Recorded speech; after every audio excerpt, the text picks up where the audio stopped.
I'm feeling something that I always preach. Pioneerism. Our problem in Angola is not unemployment, it's underemployment. Be creative. Leadership is about creativity. There is not a recipe that will tell you if you do this, you'll be successful.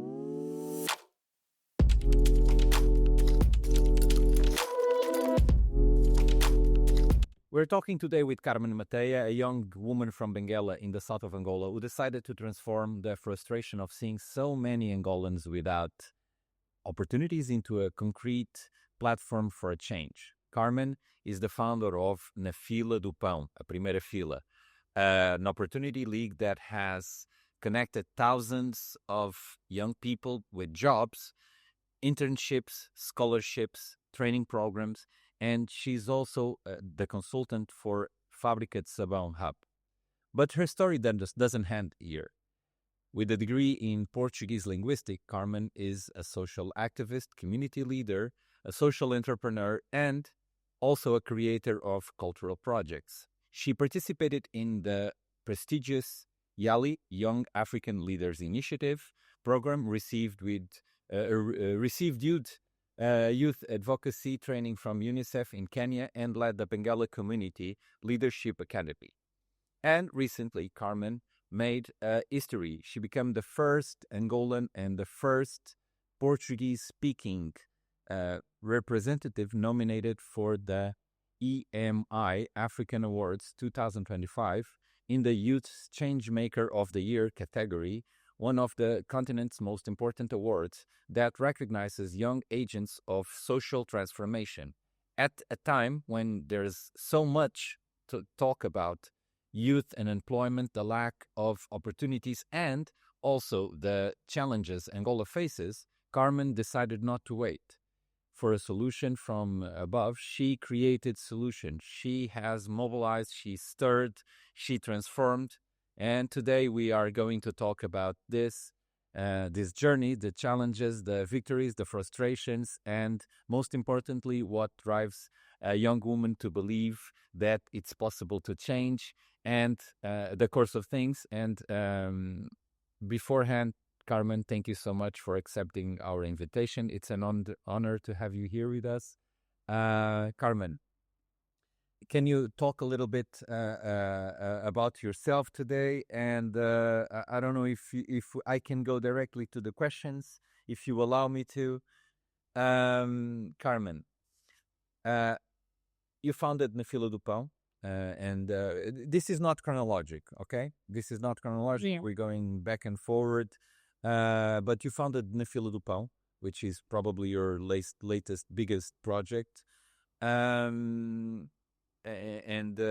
we can call it in the bread queue, right? Yeah. While waiting for the bread. Yes. While waiting for the bread. To connect young Angolans with the job and training opportunities. Tell us, what was the specific moment when you realized that you had to do something? And what led to from observation to action? Yes. Thank you, Andre. Hello to the Africa Tech Talks audience. It's an honor for me to be here. So Nafila Dupil started as a frustration because I was done of seeing people with a lot of technical skills, but not knowing where to look for jobs that needed their technical skills. And we have lots of young people in Angola that they know Excel, Canva, IT skills, but they don't know how to look for a job that meets the skills.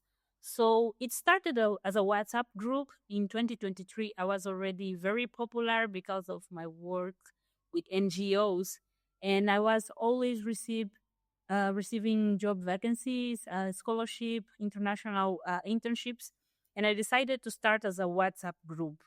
My plan was to send these opportunities to the group and also having different folks from Angola sending these opportunities. So I called the WhatsApp group Nafila Dupil, in English, in the bread queue, because it was the first question that I made to myself when I decided to start my career back in 2020. I was recently came back from the YALI program in South Africa, and I came back in Angola with that hero feeling. I was like, now I have all the skills, all the tools to change the world, and I wanted to work with NGOs. And my dream was, this is what I want for my life. I want to travel with everything paid and being invited to share my expertise. This is the life I want. Spend my weekend in hotels and things like that. So I wanted to work with NGOs, and I started working in leadership programs since I was younger. Since my 12 years old, I was a Girl Scout. I was always camping, going for walks. So when I came back from YALI, I decided that I wanted to work with NGOs. So I asked it to some friends if they could tell me or give me some tips. How should I start? And they gave me two options. The first one, I should go to ADRA. ADRA is one of the biggest and most important NGOs in Angola. They operate in more than six counties. And one of their office, it was in my hometown, Benguela, where I was living in 2020. And my friend told me, you should go to ADRA office in Benguela and ask for a meeting with the executive director and tell that you want an internship. But at that time, I said, who am I at the bread queue? Who am I to go to this office and ask to the director that and tell her that I want an internship? At that moment, I felt like I was nobody, so I didn't do it. The second option was my friend. He gave me the Omunga Association Executive Director email. Omunga is also one of the biggest and most important NGO that we have here in Angola. They also work with human rights. So he sent me the email. So I felt that was more safe for me as a young professional to look for an opportunity there. So I prepared my CV and also a motivation letter. And that time I was so, how I say, without experience. Yeah, I was fresh. I was fresh. You're a So newbie. yes. So I sent them my CV and my motivation letter. The format was in Word, like it wasn't even PDF because I didn't know that. I didn't write anything in the subject. I didn't write anything in the email. I just put two files and I sent. And I was so poor that at that time, my elder sister, she lives in France because of a scholarship. She called me, oh, you're looking for an internship? That's great. They responded you. They said you should go there on Monday at 2 p.m. So I went there. I had the interview. They asked me lots of things to understand what I was looking for. And in the end, the recruiter said, Carmen, your CV is not for an internship position here, it's to work. So this is how I started my career. My first job was already in the sector that I was dreaming about, and was the best place that I ever worked at, because when I started working there, I was posting about the kind of projects I was involved in, and I was already popular, but working there, it increased my popularity. So when I decided to start this WhatsApp group in 2023, I said I will call it Nafila Dupil in the credit queue, because I'm sure that lots of young people in Angola, they have skills, but they think that they are nobody. And I had to refuse myself to go to Adra, and I went to Omunga, and I got my first job. And these days, you know what I say? I say if I would go to Adra, I will right now I would be the national director. But I didn't. Okay, I like the paths that I followed in my career, but I was somewhere in the bread queue, and that recruiter saw something in me, because he said, "But you are a Girl Scout. You used to social project. We think that you won the YALI scholarship." The executive director of Omunga at that time, he also was a YALI alumnus. So he's, why you asking for an internship? You can work here. You can have a job position. So the name came from that. And the idea was because I was like, lots of people with talent, but they do not know how to look for a job position with this talent. A lot of ideas, Carmen.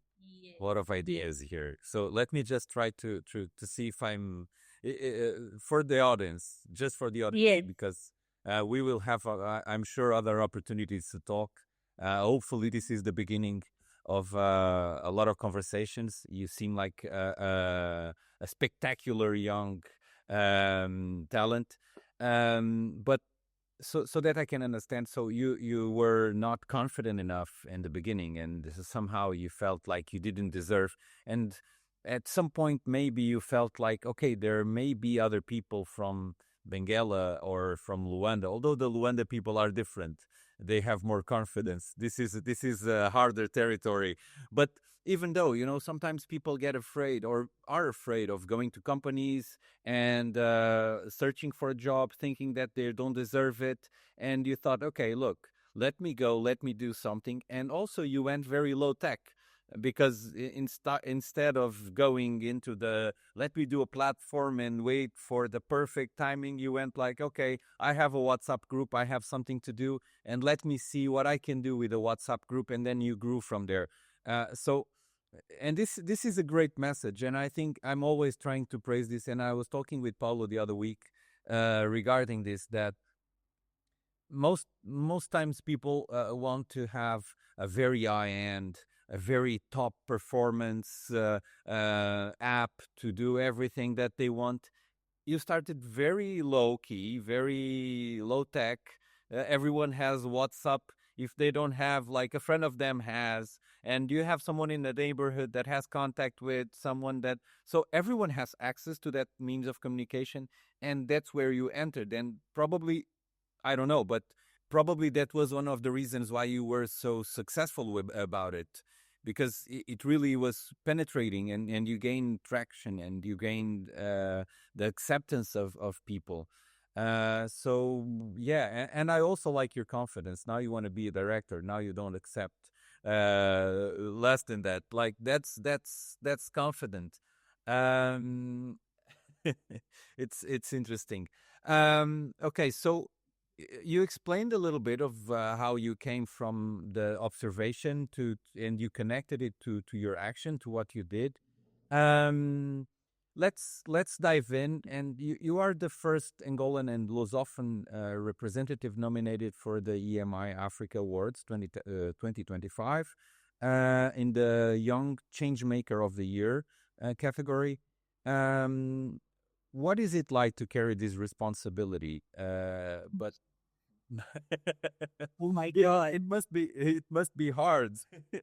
What does it mean personally, and how do you think that the young people who follow you sees this? Are you feeling like you can inspire people? Tell me about it, and tell me about what do you think that made this possible.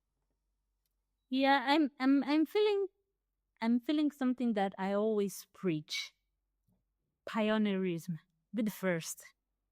You can be the first in whatever you plan to do, in your family, in your community. And when I say community, I'm not just saying about your neighborhood. Can be between your colleagues, your mates at school, at university, at your friends group. And I like this idea of pioneerism, but not about being the first and just that.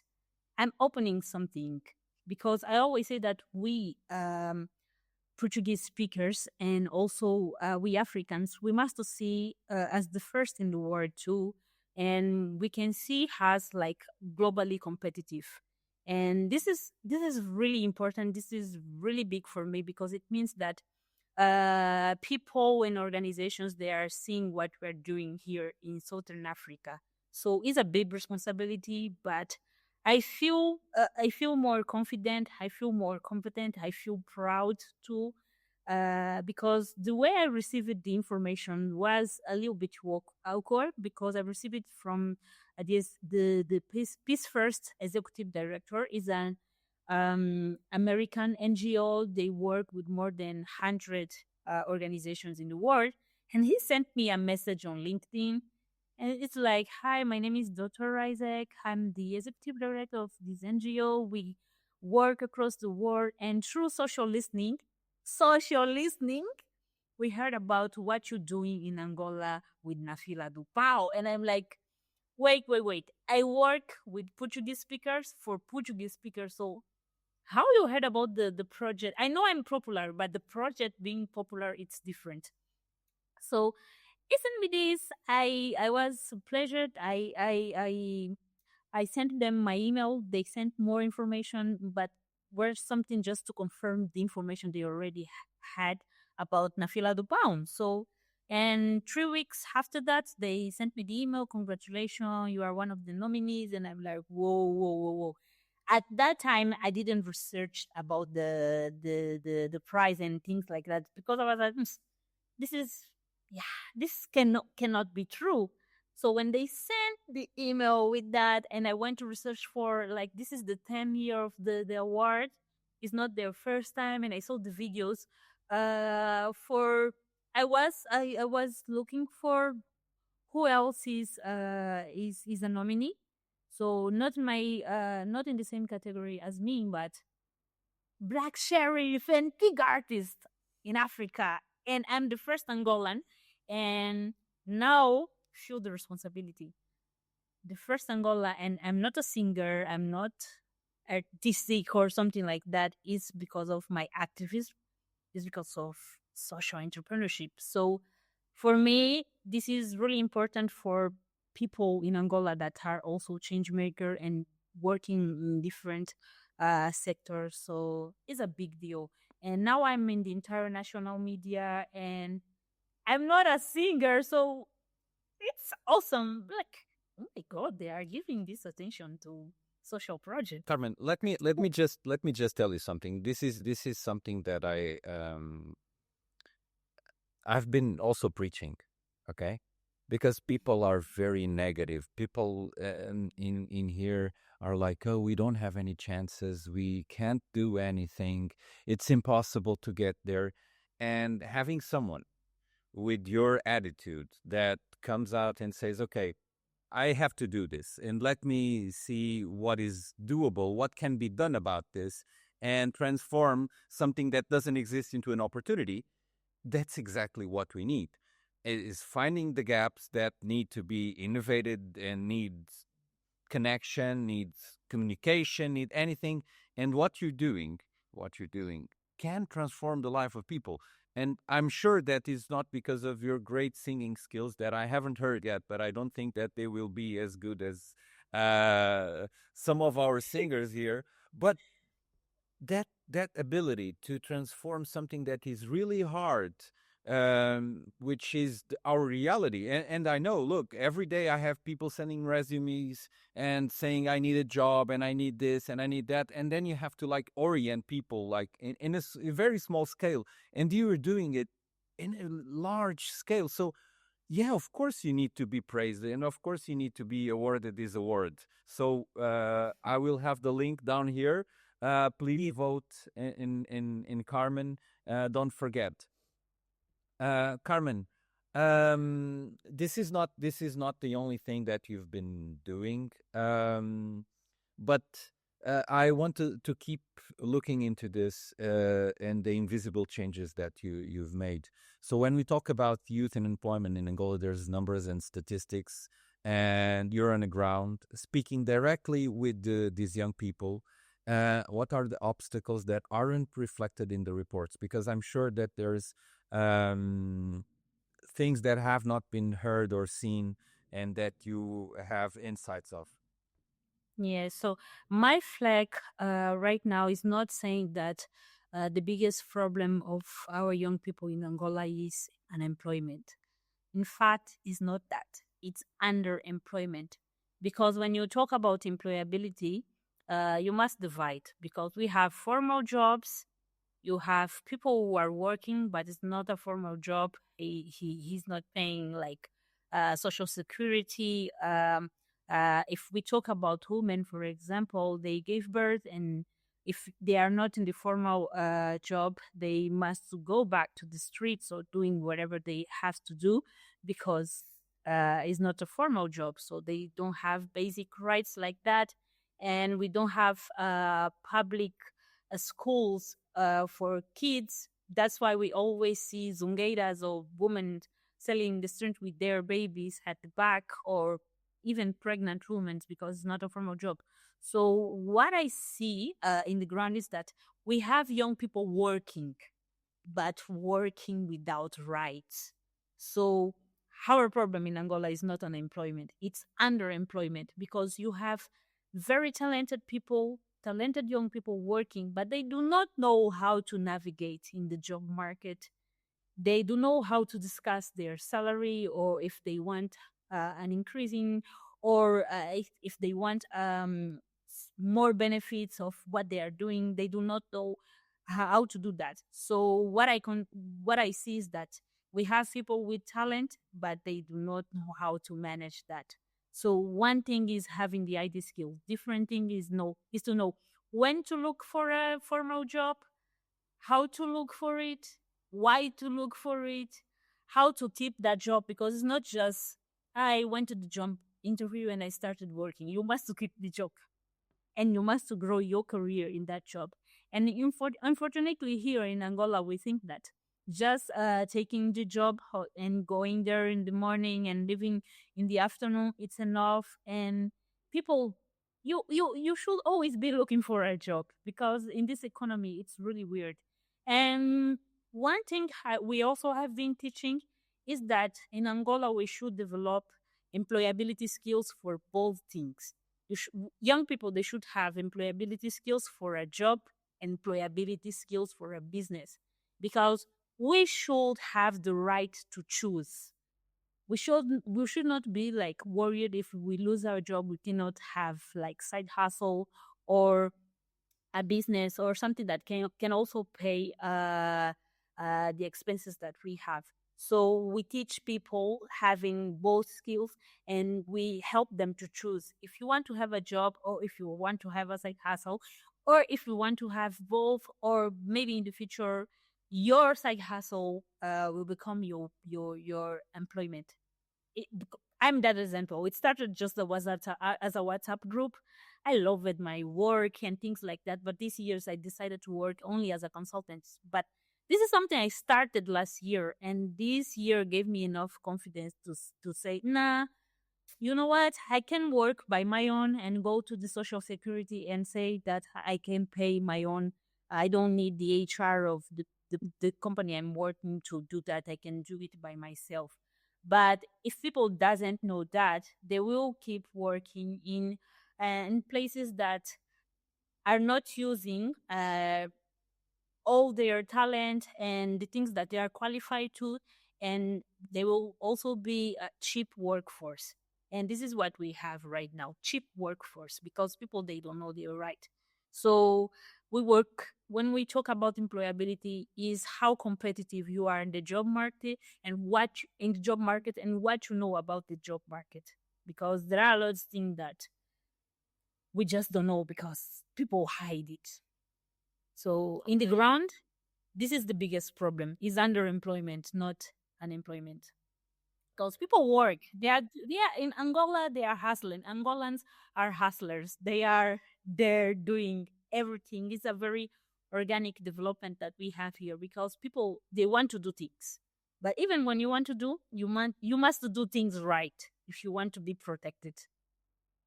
Okay. It's interesting because the numbers are very pessimistic in terms of statistics. And what you're saying is, okay, so maybe it's not that bad because everyone hustles, everyone has something that they do. In Angola, we have a word is a special word for this, is we do business.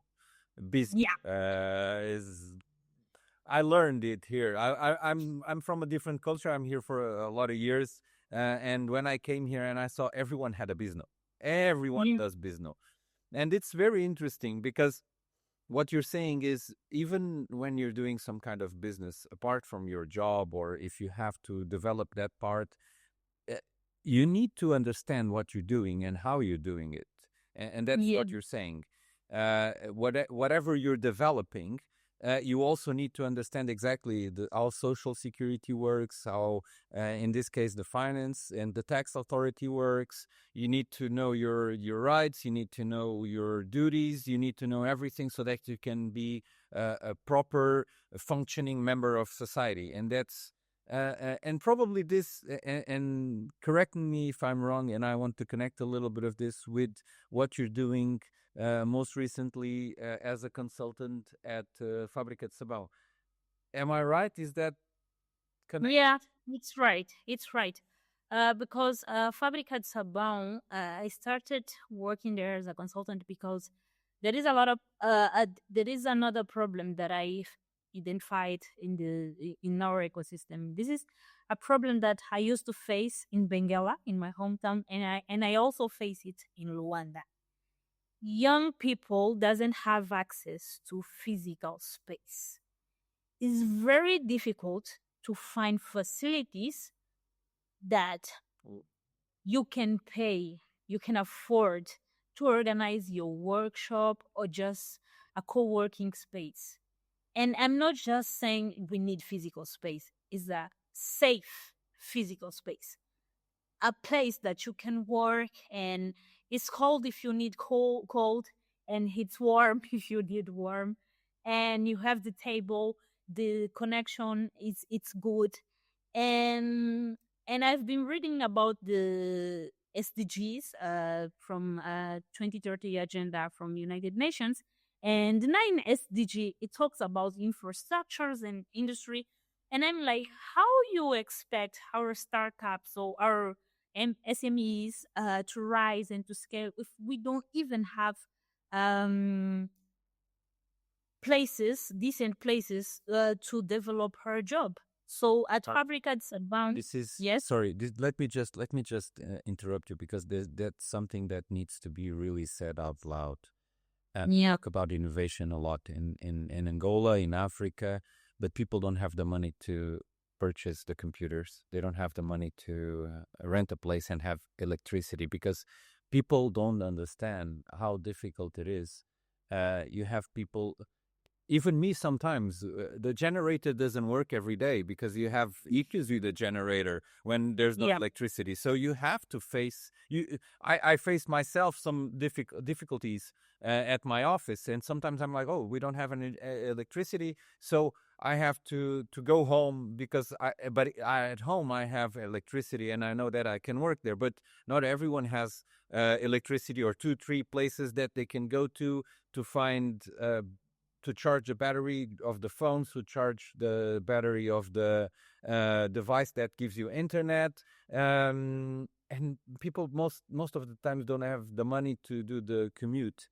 And I think that what you're bringing, the infrastructure, is is what fosters the development, right? That's yeah. your idea, fostering the development through giving these people infrastructure. So what you're giving to the young people is through Fábrica de Sabão, that infrastructure, but that's not it. You have more, right? You're doing more. Yes, we have more. So we start the infrastructure with the infrastructure because it's not just the facilities or the venue that people are going to. They need the technological support. They need the equipment and things like that. And for example, this day someone asked me to go. Last Friday, asked to go to our co-working spaces because he has a job interview, and he only needed like 30 minutes for the job interview. And he lives in Ikolu Bengo. Why someone has to leave Ikolu Bengo to come to Luanda at Ojaenda to have a 30-minute job interview? This doesn't make sense. So this is when I say that people need employability for both, for job and for business, because this will give them the chance to try it and to see what works better with them. So besides the infrastructure, we have also incubation programs, and our incubation programs is about employability and for both. This year, we had a 3-month incubation program with a woman in vulnerability. We developed this program in Luanda and also in Benguela, and We had them the chance to choose in the end of the program if they wanted a job position or if they just wanted to keep going with their business. Those who chosen the business, most of them, they were how I say tailoring. They were tailors. So we gave them funds and they could buy more machines and things like that, because one thing is braid people's hair and the different thing is to manage your hair salon or things like this is the maybe you have the skills to develop the product or the service, to give the service, to deliver, but but you don't have the skills to develop the business at all. So we work in all these components. And with the work I already do at Nafila Dupil, and with Fábrica de Sabão, I can work in the whole ecosystem of employability, because we work both with the workforce, developing the workforce skills, and we work also with the recruiters and employers. So it's an ecosystem that works by itself, because I have people ready to go to the job market or to manage their business, and I also have brands and companies that are looking for employees, or they are looking for service providers or things like that. So, and if you give people that, for example, young people that they have their own SMEs and startups, if you give all these skills and all these opportunity, you're giving them the chance to scale their business. If they scale business, is more employment, because they are self-employed and they are employing more people. So this is, and Fabricate Sabon, I'm in the project because it's something that was missing at Nafila Dupont, because we have the expertise, we have the mentors, we have the professionals, but we didn't have the facilities. And Fabricate Sabon is a big facility, used to be a soap factory. So we have the offices. And one thing we are changing now about the co-working space we have there is like, we don't just want entrepreneurs developing their business here. We also want people that they just need that job interview. They want to record a podcast, for example. They want to participate. They want to see a podcast on YouTube. Just come here. We have free internet for you. We have the table. We have the computer. As long you're developing your project or yourself as a project, this is what we want, because we want to give you different perspective and choose what you really want to do. You want to work for someone? It's okay. You want to work for yourself? It's okay, but please employ more people because, yeah, this is what make people Yeah. I understand, and sometimes, and let me also share my view on this. This is very glamorized, the entrepreneurship in Angola. Everyone wants to be an entrepreneur, but sometimes, and due to sometimes even family concerns, because you have to take care of the kids, and you don't live nearby your job, so you have a lot of social responsibilities. And if you add up on top of this a layer of complexity, which is being an entrepreneur, in this type of environment is very hard. So sometimes it's better to leave it to someone who has that ability and who has like this proficiency, and work for them. And this is very important also, that what you're doing. You're not saying, oh, we need all to be entrepreneurs. No, come on. If you want to be an employee, it's great. So good. Thank you for doing that. Yeah. Also, and this is your B side, right? You also have a B side. You don't only have the A side, the work, Carmen. You also have another side in addition to Nafila do Pão, Fábrica de Sabão. You've created cultural projects like Maus, agitadores culturais, or bad cultural agitators, in a translation, very free translation. What is the relationship between culture, identity, and youth empowerment in your work? And why does social transformation also need to involve culture? Yes. So I started Agitadores Culturais in 2020 because people don't realize that leisure, it's also a human right. Should be normal for you to go to a music show, watching theater, going to the cinema, going to Musulu, going to the beach. But this is not what happens in Angola, because when you are poor, and is the majority, our families are poor. When you're poor, the first thing you will not hear about is culture, because or you buy food or you pay your kid music lessons. So families, they choose. So I decided to start a movement in 2020 to change this in my hometown, Benguela. I was trying to make culture affordable. That okay, we can work with different teenagers and kids from outskirts and bring them together to try, because as agitadores culturais, it works as a laboratory, because the people that are the performers, they come from different outskirts. The organization, me and my friends, we come from different outskirts in Benguela, and the audience, they also come from the majority, of course, because now we have people from that they live and they were born at the town or in more urban places. So the majority of the audience, they also come from different outskirts, and we work with different arts, spoken word, music, theater, performing, and things like that. And we join people to discuss social issues, economical issues, and political issues.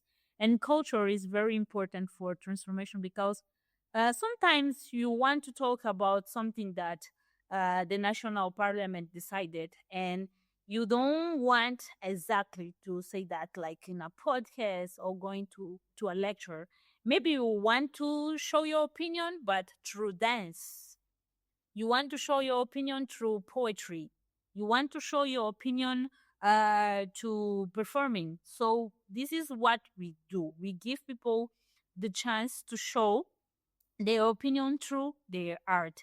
And it's important because it happens a lot, lots of things in our country. And there are things that bad things and good things that we want to say something about. And if we have people in social media doing memes for things, why can we not use our art to do that? And art is good and culture is good, because also help young people to decide what they want to do for the rest of our life. I'm a product of extracurricular activities. If I didn't grew up going to lectures and camping, I don't believe I would be what I am. So I had a big opportunity of a extracurricular activity that was YALI, and was my first international trip. I was amazed. And at that time, I was in my third year at the college, and I just wanted to be a professor. I wanted to be a teacher on high school and spend my days at Namib. Somehow I wanted to live in Namib. Now I'm 26 I and I never totally get you. I totally get you. But let's not talk about Namib to our audience, because they may all want to move there, and I don't want that. I don't want to ruin the place. Okay.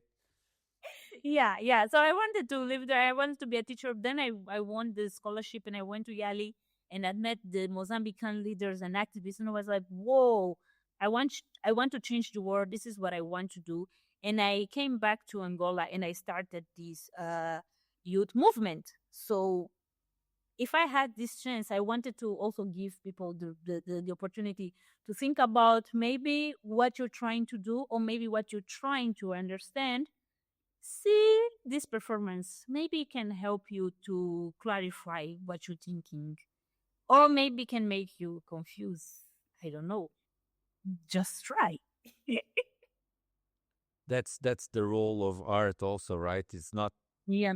just to clarify, is to make you ask questions, and that's very important. That's very important, and that's something that I think that it's part of the education, and you're a product of that also. You asked questions. You were probably you had people telling you stuff like, "Oh, Carmen, come on, you're out of your mind now, and you're not going to do that. It's not possible. But asking questions and being a little bit out of the box, irreverent, you managed to do that, and probably with the community support also, other people that also have the same mind that you have. We grow in shoulders of everyone, right? Yeah. It's that kind of community that that we're trying to build here. Carmen, it's been amazing to talk to you. You are an amazing guest. Um, I have a final message and a final question, and Yeah. then I think that I think that we're done. Um, so, uh, who sees a problem in our community but doesn't know where to start, is afraid or feels that they don't have enough resources? What would you say to that person? Yeah. First, be creative. Leadership is about creativity.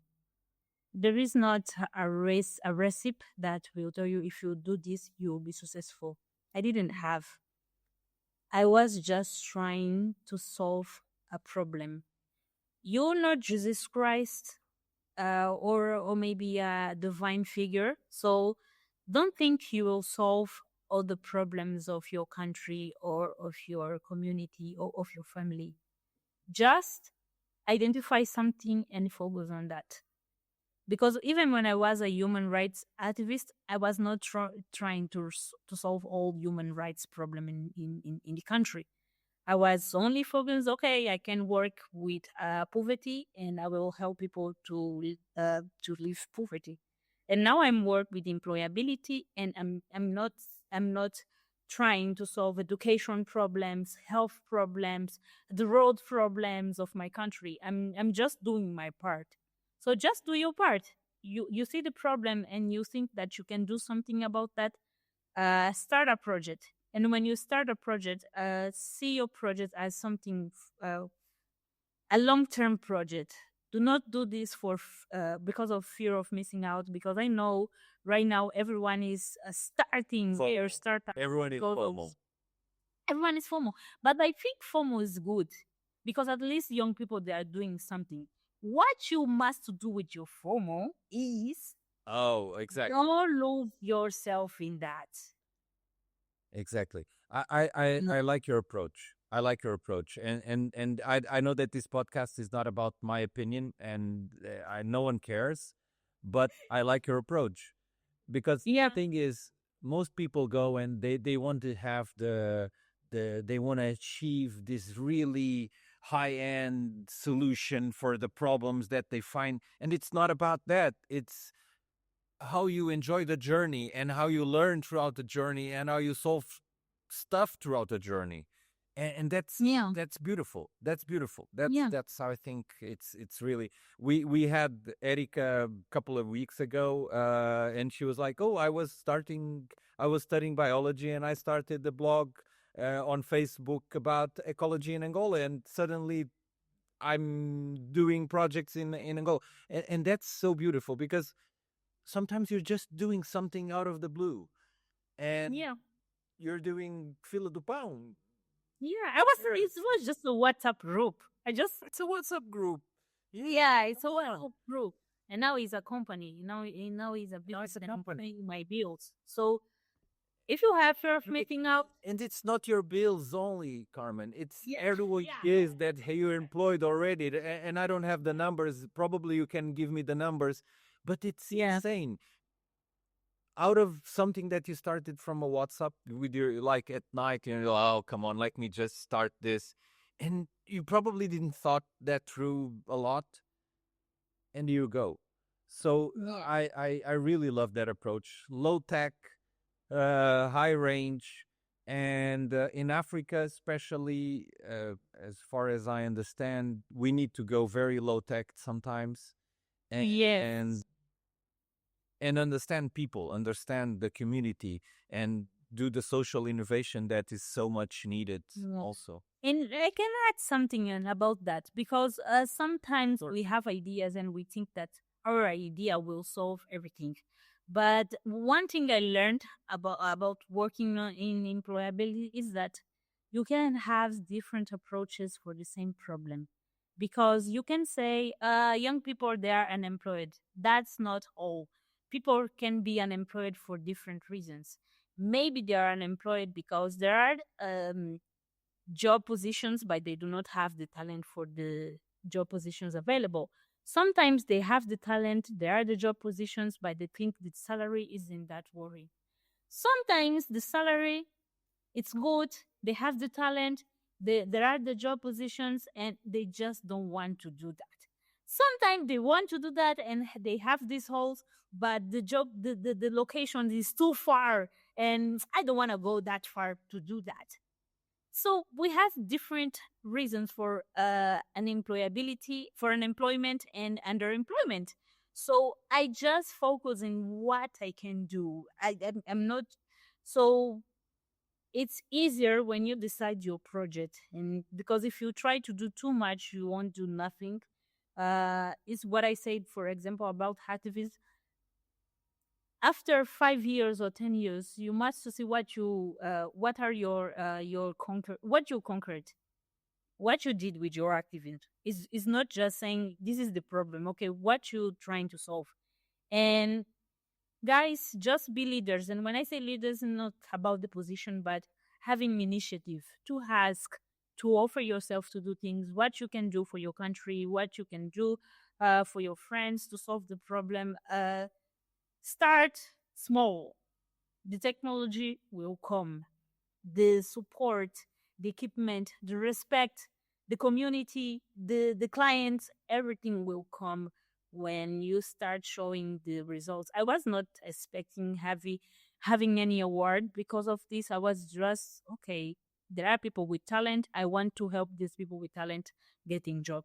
Just that. That was my focus, and now I'm doing this big, and it's impressive for me every day. And so you will have some surprises in the way. Not everything will be fine and good. You will have challenges. Of course, this is life. If wasn't life, would be dream. This is not dream. So you will have challenge, but when you focus in something, you can do. So doesn't matter which problem you're trying to solve, don't solve it whole. Do something, because when talks about employability, for example, we have human resources agency. They also work with employability.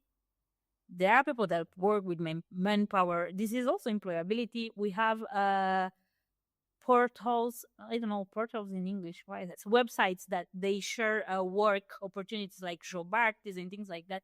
They also working with opportunity. So just choose your fight and fight your fight. Don't fight all fights. There's this proverb. Um, how do you pass an elephant through the door without opening the door? You slice it really thin and put it in that little space that has between the door and the floor. And that's what you're doing. You're slicing your problems and you're finding solutions throughout the way. You're seeing opportunities to grow, expand, and I think that's the purpose, the point. I cherish seeing people, young people like you, having that fresh approach. It's really great to hear. Carmen, I hope to hear much more from you very soon. Any project, we are an open window for you. Good luck for your contest. I will vote for you. I already did. I hope our guests and our viewers also do that. Thank you, Carmen, so much. And I hope to see you soon. Thank you so much. Thank you, Andre. Thank you, Africa Tech Talks, for having me.